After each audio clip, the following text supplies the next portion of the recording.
drawn up here, and it's a picture of you. Picture of you. And many people don't realise what's happening inside of their body, but what's happening inside of our body is indicated by what's happening outside of the body. In fact, our hair, our eyes, our skin, our sight, our hearing, all are an indication of what's happening inside of the body. And many people are unaware of what goes on in there. So what I'm going to do tonight, I'm going to take you on a journey. And we're going to start at the mouth, and we're going to go all the way through the gastrointestinal tract. And I'm going to show you that amazing process that changes the food that we ate at lunchtime today down to tiny microscopic particles that then get absorbed into the blood.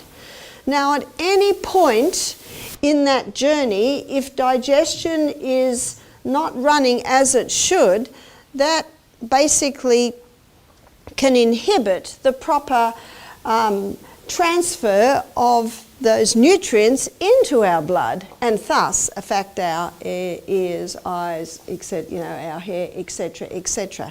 So let's begin.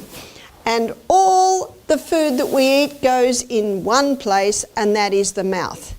Now, in the mouth, this is the only place in the whole of the digestive tract where we have say over what goes in, we have say over when it goes in, we have say over how it goes in, we have say over the environment around us when it goes in, and we probably all know that that certainly affects digestion if we're eating in a rush, or if we're eating under stressful environments, or if we're eating in a pleasant, peaceful environment. That actually affects our digestion.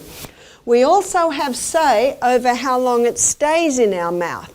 And did you know that the only part of our digestive tract that has teeth in it is the mouth? And so we should chew, chew, chew, chew. In fact, it is said we should chew 30 times, because if we don't chew our food up properly, there's nowhere else where it's going to be chewed up. And when we chew our food properly, we break it up into tiny little particles, and that's a larger surface area for our digestive enzymes to be able to work on. Also in the mouth, when we chew, it basically mixes the food with some digestive enzymes in the mouth. Now, there is only two foods that are digestion starts in the mouth. So first of all, let's have a look at the mouth.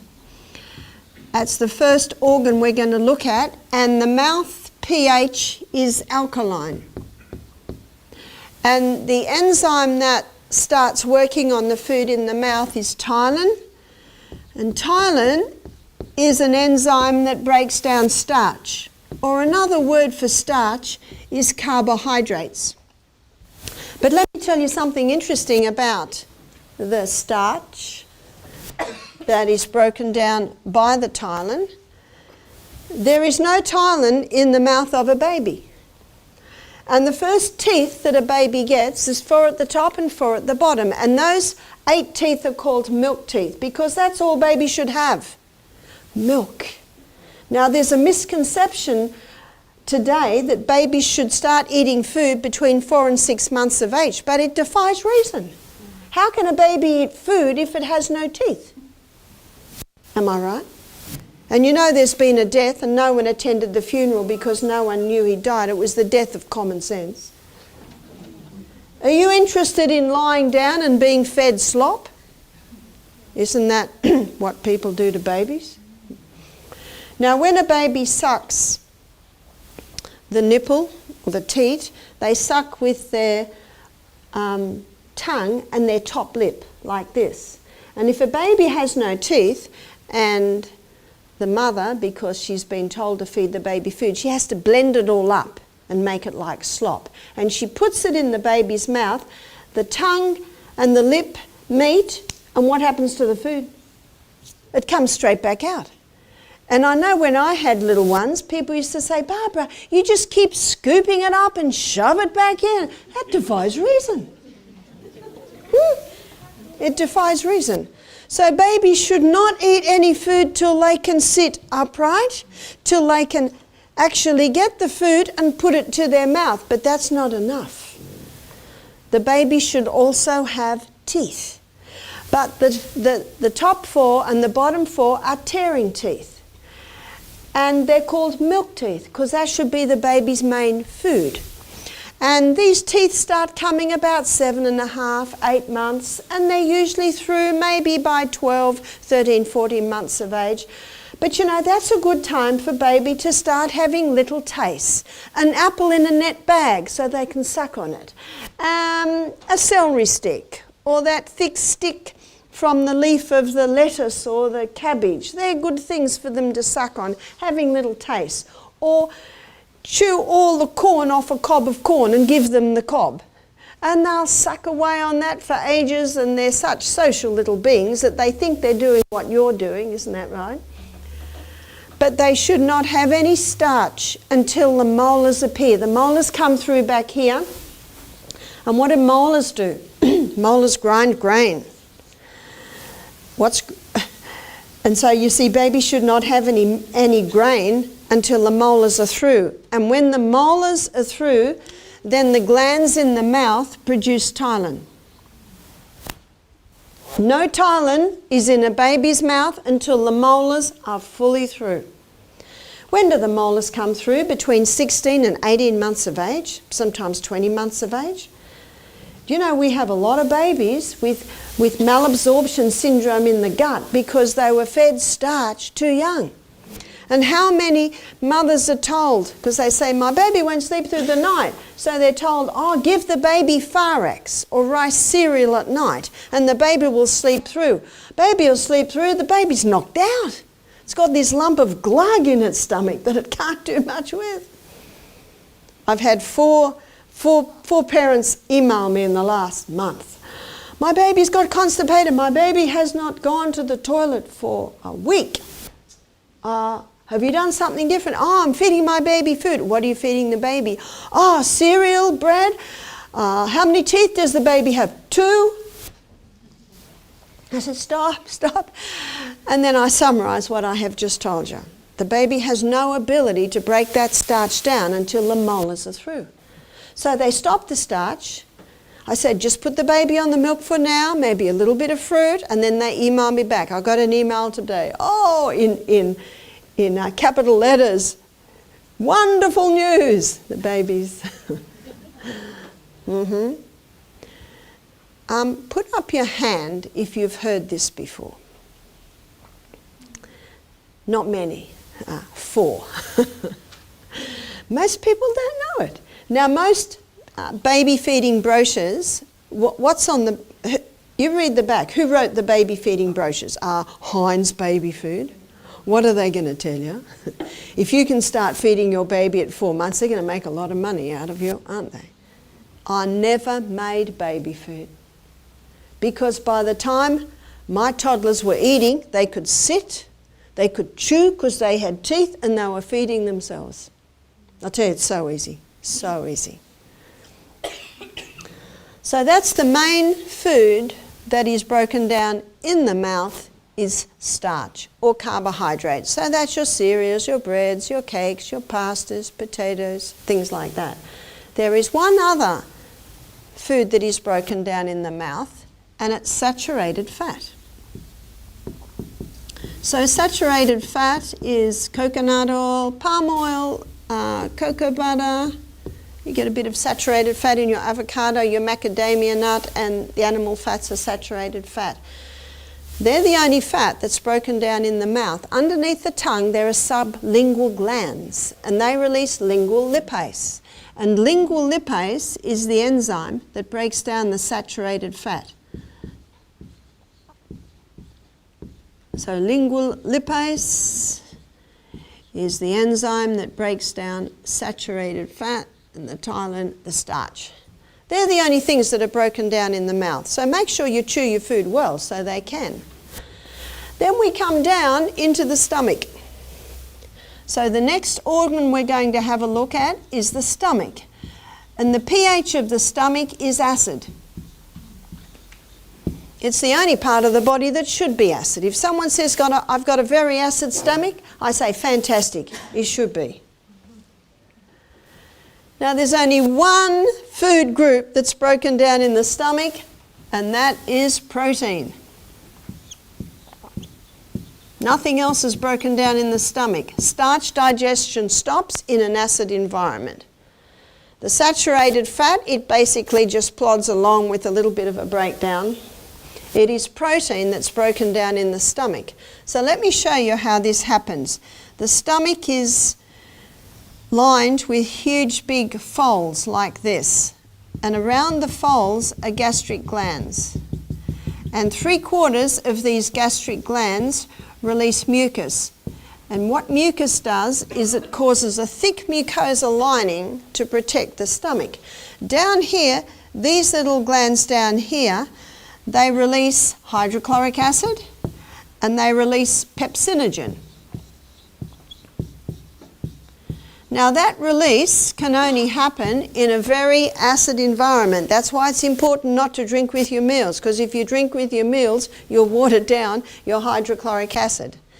So they're only released in an acid environment. They connect and activate pepsin. And so it is pepsin that breaks down protein. But pepsin can only be released in an acid environment, and pepsin will only work in an acid environment.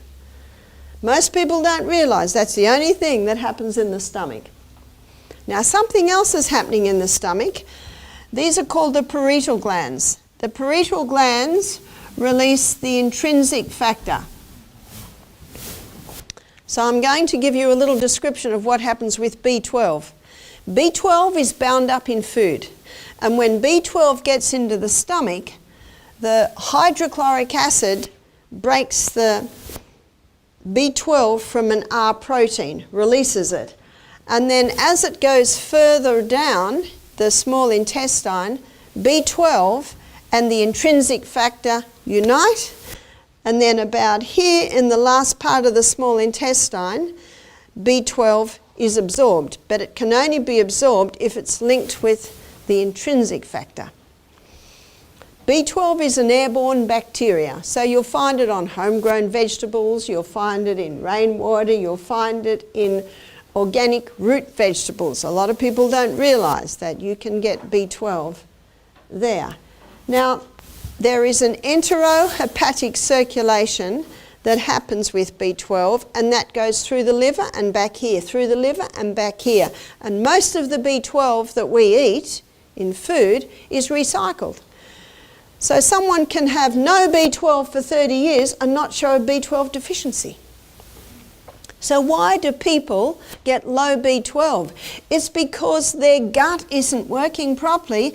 They don't have enough hydrochloric acid to break the B12 and the R protein, and they're not releasing the intrinsic factor. Can you see why? Where can I put it?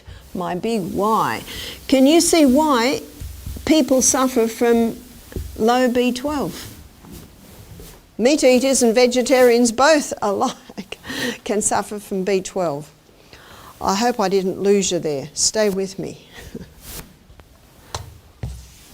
So that's what happens in the stomach, is the protein is broken down by pepsin. Let's move on. We're going to go now through the pyloric sphincter. And the pyloric sphincter is the little valve at the end of the stomach. When we wake up in the morning, it's open. That's why it's so good to drink warm water in the morning. You drink ice cold water in the morning, pyloric sphincter has to shut and the stomach has to warm it up. Did you know that? Before it can go any further. It's a good time to drink your water, is before your meal. As soon as you smell, think food, that pyloric sphincter shuts. The glands in the stomach start producing the enzymes, as do the ones in the mouth already. Now, something happening in the mouth, when we keep the food in the mouth till we've fully chewed everything up, what's happening is The brain's getting messages, oh, there's a little bit of fat in there. Oh, there's a little bit of protein in there. Oh, we've got a bit of starch in there. And then the brain starts to alert the other organs down below. We've got a bit of starch coming, we've got a bit of fat coming, we've got a bit of protein coming. If you chew quickly, I was in a restaurant one day, and the lady just opposite from me, I couldn't help but notice it was chew, chew, swallow, chew, chew, swallow, chew, chew, swallow. Do you know what's happening with that? The organs are saying, what's coming, brain? And the brain says, I don't know. I don't know. What was that? What was that? Oh, I don't know. Can you see how important it is to chew? Chew. Chew. In fact, if you're in a rush and you're hungry, you're better to buzz yourself a smoothie and drink that down rather than eat in a hurry, and poor digestion's not going to work that well.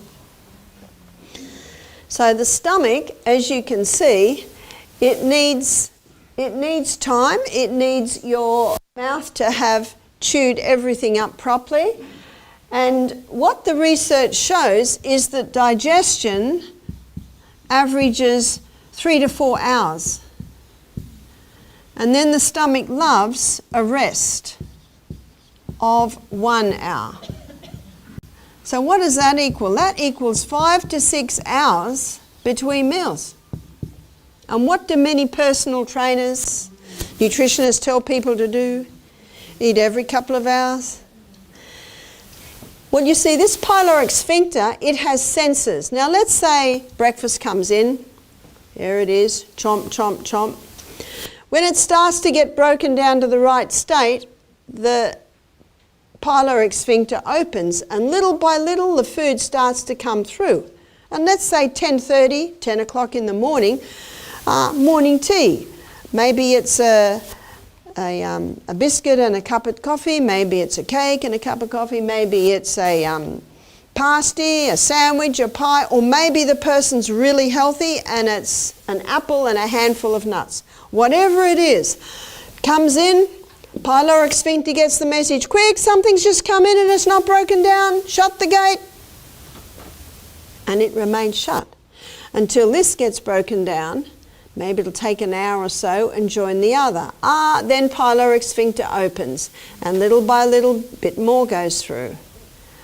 And now we're at 12 o'clock. What's happening at 12 o'clock? Oops, lunch comes in. Shut the gate, something's just come in and it's not broken down. Can you see what happens?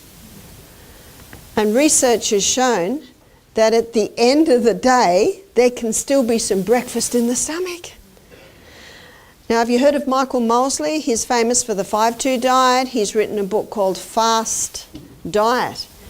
And he basically looks at this. He says, what's going on today? When I was a kid and I was hungry an hour before tea time, what were we told? Wait for dinner. He says, now it seems like kids are just fed all day long. And then the parents wonder why they won't eat their meal. You know, no child dies in Australia, New Zealand from starvation, do they? And the whole thing is, when that stomach's empty, as you'll see, the food is still being absorbed all the way down the track. So we should eat breakfast like a king. And the main food groups, the essential food groups, are fibre. What fibre does is it holds up the glucose and slowly releases it. We should eat also good amounts of protein. What's your proteins? We've looked at a bit this week. Your legumes. We're going to show you how wonderful legumes can taste for lunch tomorrow. Also your nuts and seeds. And healthy fats. What are your healthy fats? Fats that came from the hand of the Creator in the form of seeds and nuts and your olive oil, coconut oil. Concentrated foods, you don't need very much, but we certainly do need them. These are the 3 food groups that keep the food in the stomach longer. These are the 3 food groups that will allow you to go the distance between meals. So lunchtime today, it was 1 o'clock, I think I had lunch. I had what's called idli. My Indian hosts made it. It's made of rice and dal, and then we had a kidney bean dal as well. And then we had lettuce and avocado and cucumber and tomato. All of that food has fibre. My protein is in my dal. There were a few nuts and seeds in the salad. What were the fats? There were some healthy fats in the dal, in the avocado, a bit of olive oil on the salad. Can you see that all it is? So what's the time now? It's about 6:20. I have no hunger. I am not hungry.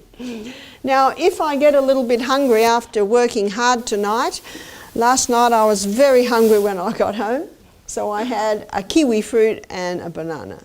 So it's something very, very light, just something to take the hunger pangs at bay. But if I hadn't worked hard last night, maybe I wouldn't have needed anything. That's why we should eat breakfast like a king, lunch like a queen, tea like a pauper. Because when we go to sleep, that stomach wants to sleep. That stomach needs rest between meals. The rest between meals allow all the glands to replace the digestive enzymes ready for the next meal. And tomorrow morning, I'll wake up early and I'll probably be hungry and I'll have a big glass of water and then I'll do my exercise. I'll have more water. I had a hot and cold shower this morning. Your cold is cold. Whoa. Aren't you glad it's quick? Your laugh tells me you've all tried it, right? That's why your cheeks are so rosy. And you see, when you give the stomach the right condition, it will work well. It needs to work and then it needs a rest. So as we go through the pyloric sphincter, the food now comes into the duodenum. The duodenum is the first part of the small intestine, and I hope you can see my drawing. So in this duodenum, we've got the liver, there's the gallbladder. The gallbladder is a reservoir for bile. And then the bile comes down this little bile duct and comes into here, and that helps to break down some of the food, which I'll show you. Then we've got the pancreas, and the pancreas is also releasing some enzymes. So now we're into the duodenum, and the duodenum is an alkaline environment. Now, to ensure that it is an alkaline environment, the pancreas releases sodium bicarbonate to help neutralize that stomach acid that comes through with the food. So let's have, first of all, look at the gallbladder. Now, if a person has had their gallbladder taken out, they will still be releasing bile because it's the liver that makes the bile. The gallbladder is a reservoir. So now we're looking at bile, which is released from the gallbladder. And what the bile does is it breaks down polyunsaturated fats. It's the saturated fats that start in the mouth, but it's the polyunsaturated fats that are broken down by the bile. So they're all the fats that are found in your nuts and your seeds. And now we've got the pancreas. So the pancreas is the next organ that releases into the duodenum. So the pancreas releases pancreatic lipase. Now lingual lipase breaks down saturated fat, whereas pancreatic lipase breaks down polyunsaturated fats. So what happens is the bile breaks the fats down to tiny particles, and the pancreatic lipase further breaks it down. So then it can be absorbed into the villi, into the blood. Now what the pancreas also releases is pancreatic amylase. Ptyalin is an amylase. Amylase breaks down starch. Now remember, with starch started in the mouth, was partially broken down, put on hold in the acid stomach. Now it comes through to the duodenum, once again in an alkaline environment, and now the pancreas releases pancreatic amylase to further break down the starch. Now, in food, you've got polysaccharides and disaccharides. Now, polysaccharides just means many sugars. Disaccharide means 2 sugars. Monosaccharides, 1 sugar. So what happens is, in food, we've got polysaccharides, many sugars. And then maybe in the mouth under ptyalin, it's broken down to disaccharides and polysaccharides. And then when it comes down into the duodenum, pancreatic lipase breaks the disaccharides down to monosaccharides, and the polysaccharides down to monosaccharide and disaccharide, then monosaccharide, mono meaning 1. Only that single structure can be absorbed into the blood. And the 2 main monosaccharides are glucose and fructose. So even though they sound like big words, if you break them down, they're not that hard to understand. There's more. And believe me, this last one I'm going to show you, there's no more really big hard words. Okay? Pancreas also releases pancreatic enzymes, and it's called trypsin.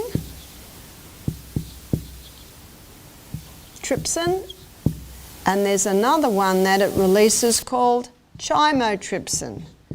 And chymotrypsin and trypsin are the 2 enzymes, trypsin, that break down protein. Now remember where protein started to be digested? In the stomach. So the digestion begins in the stomach, and then the protein comes down here, and the pancreas releases trypsin and chymotrypsin, which breaks down the protein. So here's protein. This is what protein looks like. And in the stomach, the protein is broke down to peptides and polypeptides. So the peptides and the polypeptides come down to the duodenum, and trypsin and chymotrypsin break the peptides down to amino acids, and the polypeptides down to amino acid and peptides, and then the peptides down to amino acids. Whew. And it's only as amino acids then that can be absorbed through to the blood. It's quite a process, isn't it? Quite a process. And I've made it as simple as I could. Most people don't realise that the main organ of digestion is what, students? The pancreas. Can you see that? So the starch and the saturated fat start in the mouth. The stomach, all it does is start the protein breakdown. But when we get into the duodenum, gallbladder starts the fat, the polyunsaturated fat, but it is the pancreas. The pancreas finalizes fat, finalizes starch, finalizes protein. Most people with pancreatic cancer die of malnutrition because they can't break their food down.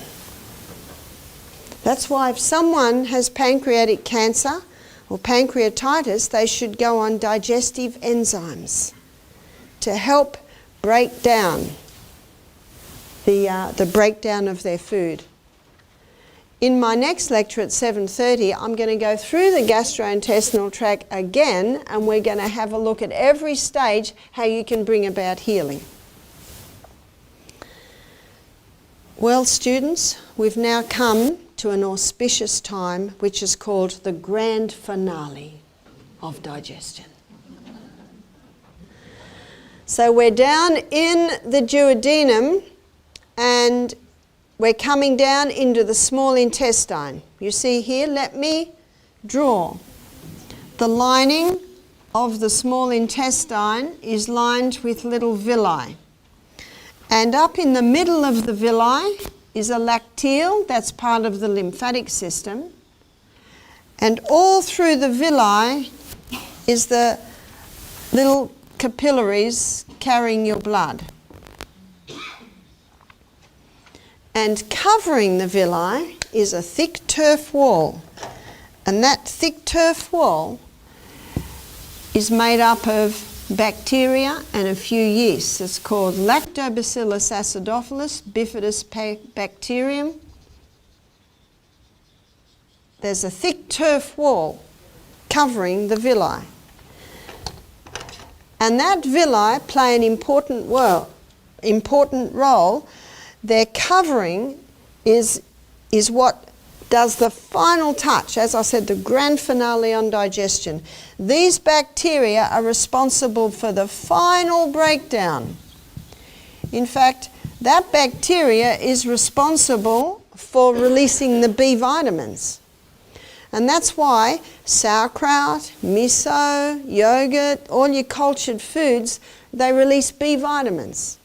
And the combination of Lactobacillus acidophilus and wild yeast in those cultured food is very similar to also the combination of wild yeast and bacteria that is in our gut. In fact, one nutrition was a professor of nutrition. He said there's a literal jungle down there. There are 10 times more microorganisms in the gut than anywhere else in the body. And they play a very important role. They are responsible for the final breakdown of our food. They are responsible for the absorption of our food. They are responsible for protecting our blood against harmful pathogens. And they are responsible for nourishing the cells that line the gastrointestinal tract. So there's the grand finale of digestion that is accomplished by the thick turf wall lining the gut.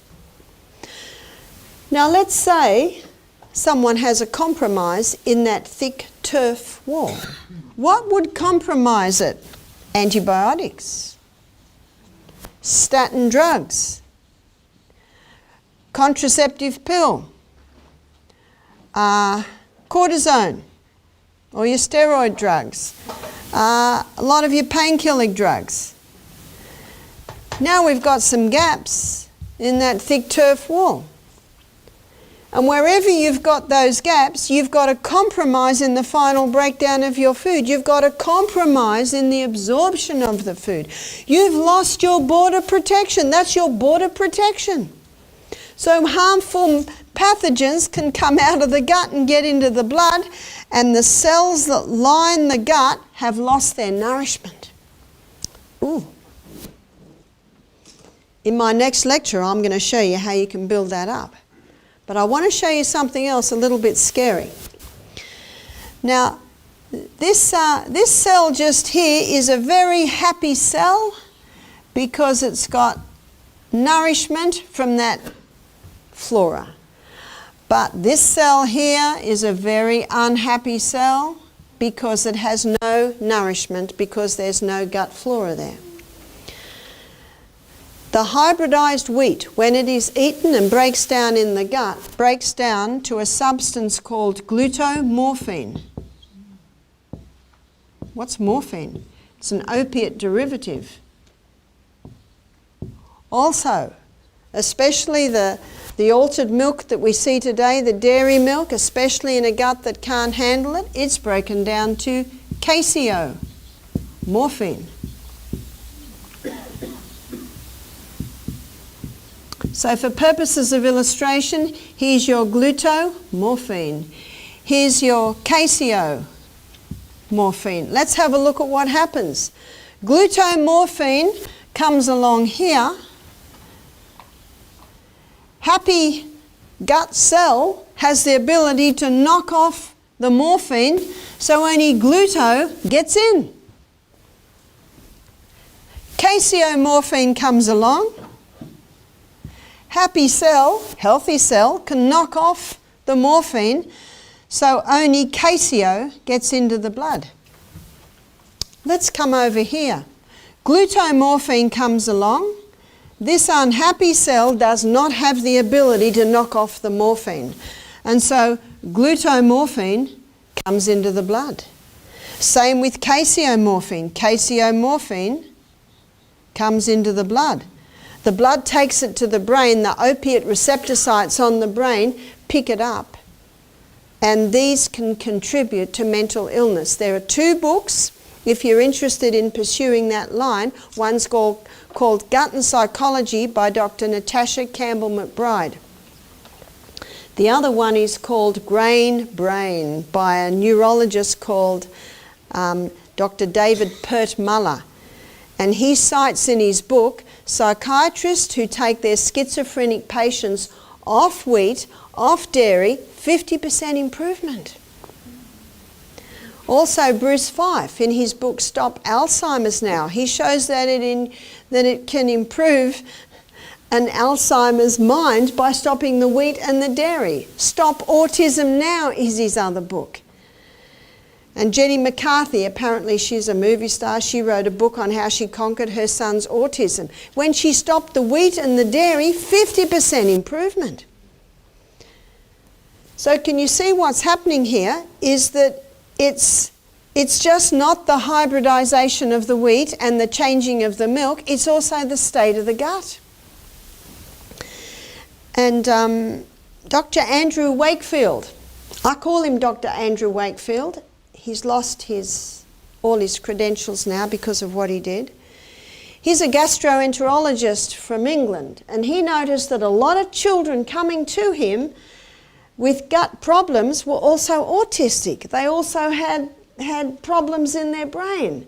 And so he did biopsies on their Peyer's patches. Your Peyer's patches are here in the colon. Did you know that your immune system is established by your gut flora? And these children had compromised guts and autistic, and he found traces of the MMR vaccine in there. So he wrote an article in The Lancet, not against vaccination, not against drugs, just saying, isn't it interesting? I found that these children with compromised gut flora also had brain problems. Do you know the pharmaceutical company did a witch hunt on that man? He lost his credentials, he lost his job, he cannot even get a job in England now. He said, I'm not against vaccines, I'm just telling you what I found. He was the head of a whole team of pathologists who were finding this. You can read his book, it's called Callous Disregard. Why did he call his book that? The gut, what's harming the gut? That's what you've got to look at, is what is harming that gut.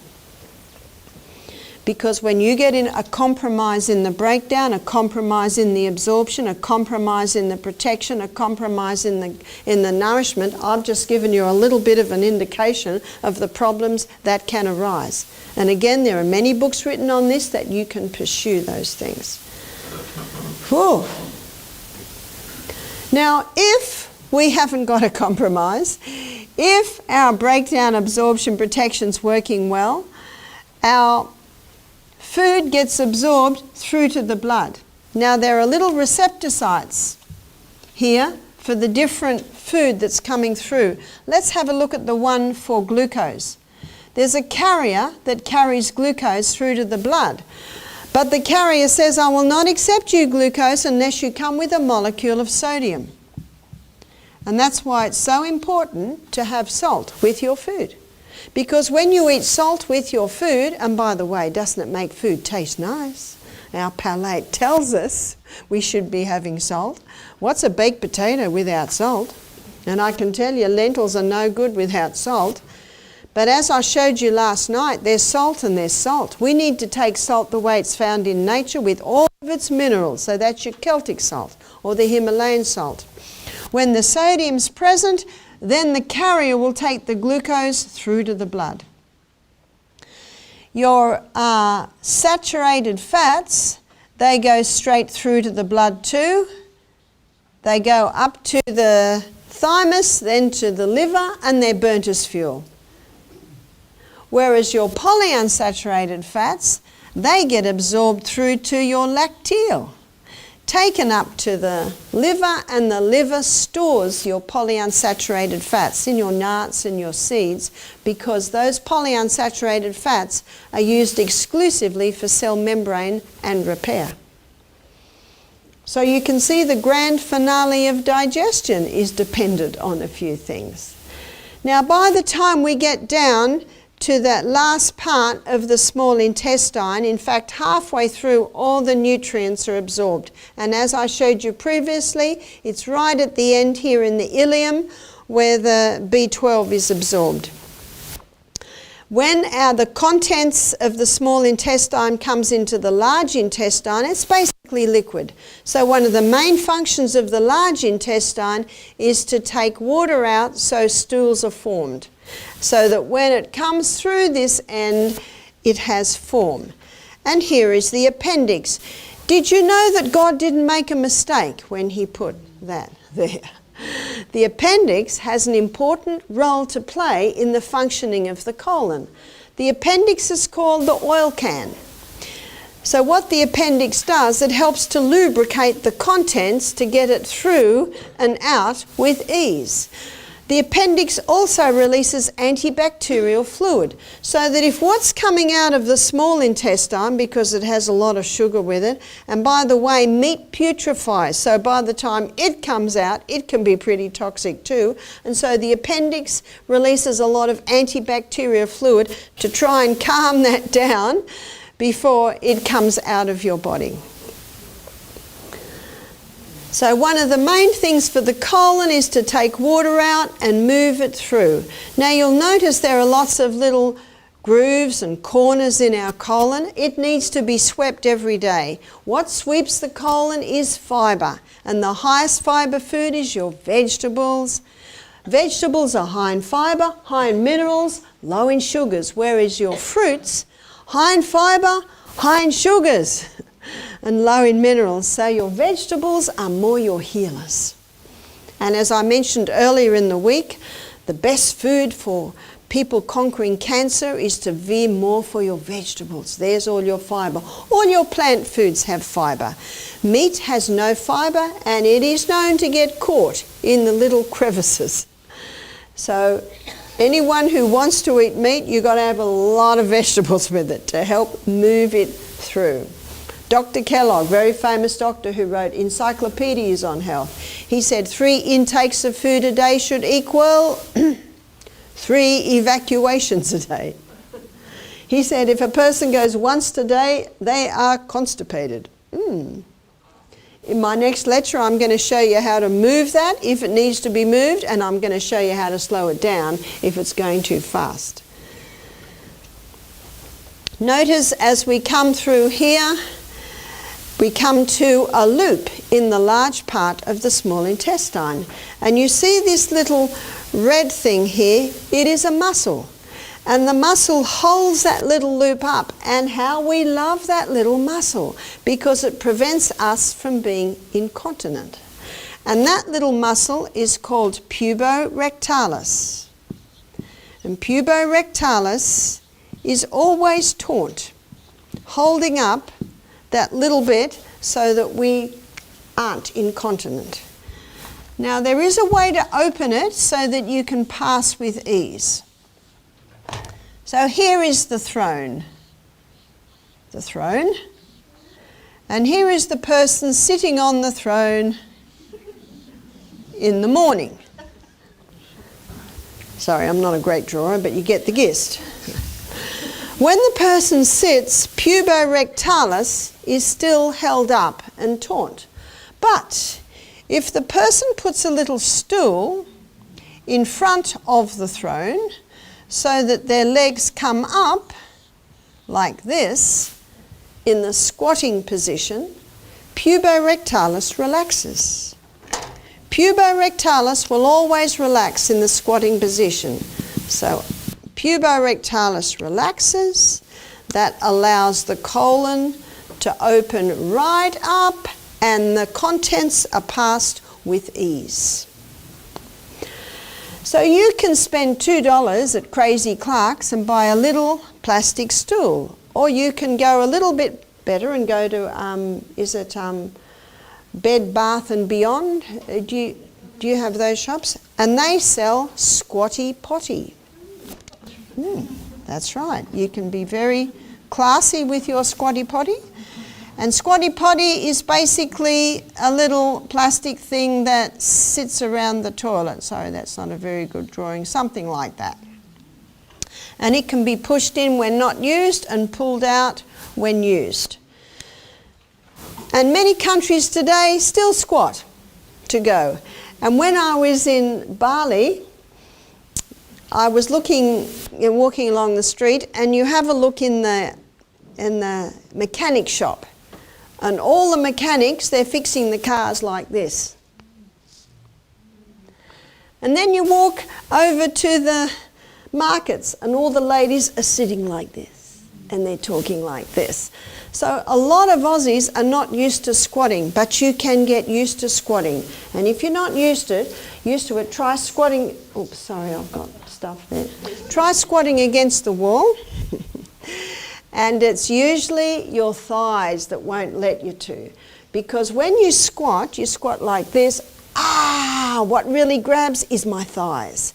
So build up your quads. Your quads are your biggest muscle mass in your body, and your femur is your biggest bone in the body. And God made it that way because He meant us to bend, to lift, to squat with our thighs. Now, if you bend like this, no weight is taken on your biggest muscle mass. It's all taken on your lower back, and many people have lower back problems. So when we bend, we should have a straight back, and we should bend like this. Have you seen a little 18-month-old pick something up? They have their legs right apart, they come down like this, and they pick up like that. I watch my little grandchildren, and that's how they pick everything up. And I think, what happens? What happens? Well, we're ladies. And ladies are taught to cross their legs. Ladies are taught to be ladylike. So what you do is just wear skirts like this, or pants or jeans, which makes it a bit more ladylike to be able to do it. So I would encourage everyone to get into the practice of squatting, build up your quads, and you will protect your back. And start to try bending down as far as you can. So I saw a yoga girl one day. She went right down and her head touched her knees without bending her back. So get into the habit of keeping that back straight and building up your thighs. Practice squatting, and also get a little stool or a squatty potty, or my son, he's a builder. He built a nice little wooden one around his wife's toilet. And what people say to me is, they sit to go in the morning and they think, surely I haven't really gone, it didn't seem like it. And they have a little look, and it is quite a mound. So it's almost as if it comes out with such ease, because puborectalis relaxes when your knees come up in the squatting position. So if you can't do it with ease, you'll get there. Remember, muscle knows no age. Has everyone memorized that one yet? Muscle knows no age. No matter what age you are, you can strengthen those muscles to be able to do it. Now there's even better news. Once you strengthen your pelvic girdle, which you can strengthen through squatting, through your Pilates exercises, which I'm sure you're going to start doing, you can prevent prolapse of the colon, prolapse of the uterus, ladies, prolapse of the bladder, ladies and men. And you go and visit aged care, or you talk to aged care nurses, and the amount of people in their latter years that have lost that control. And you know what everyone says? It won't happen to me. If you live the way they lived, it will. So my message to you is, all through this week, is start giving the body the right conditions. Start training. Have you seen what the Olympic athletes go to? And they all go to a race that only one's going to win. We can all win this race. We are training for something more important than the Olympic Games. We're training for our latter years of life. I want my daughter Jessica to come out one morning. Maybe I'm 99 like my grandmother. I'm sure I'll be in the garden. Oh, I'm lying on the path. Oh, I'm dead. How nice. Maybe I've got a gardenia in my hand. Do you know, we've all got to die. And not in every case, but in many cases, we choose the way we die by the way we live. As I said, not in every case. There are accidents, there's many things that happen. But it's a good idea. In fact, you can't start early enough. Did you hear that, Sam? Can't start early enough. How old are you, Sam? 9. Good time to start, hey? Good time to start. You can't start early enough. When you look after your body, it enables you to enjoy every age. And as you'll see tomorrow, our brains should never deteriorate. Isn't that good news? The human body will deteriorate, but you're learning how to slow that down. But the human brain need never deteriorate. So everyone who comes to the lecture tomorrow, rewiring the brain. Did you know that you can rewire your brain no matter what your age? And in the afternoon, it's safeguarding, healing the mind, and then preventing depression. They show how our brain need never deteriorate. And that's very good news. But a lot of it's got to do with what we're doing to our body, and a lot of it's got to do with what we're doing inside our body. So this is a good introduction. Now, if a person doesn't squat, a lot of pressure is put on right the end part where everything comes out. And when a lot of pressure is put on there, because of dehydration, because of lack of fibre, because of pressure, horrible little things pop out, and they're so horrible I hesitate to even draw them. They're called piles or hemorrhoids, and I'm just going to rub them out because they're so horrible. You can prevent them, and if you have them, you can heal them by squatting, by making sure you drink adequate water, by making sure you're having a fibre diet, by making sure you exercise that colon every day, by exercising. And you can even prevent those nasty little things which need not happen. So thank you for your attention on the journey on the gastrointestinal tract. We're going to stop now, and when you come back at 7:30, we're going to go through again, and I'm going to show at every stage how you can bring about healing.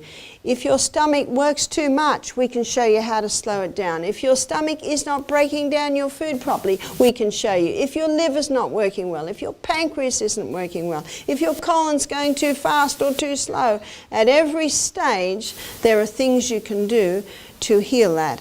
And also, at every stage, there are symptoms that will tell you that it's not working well. So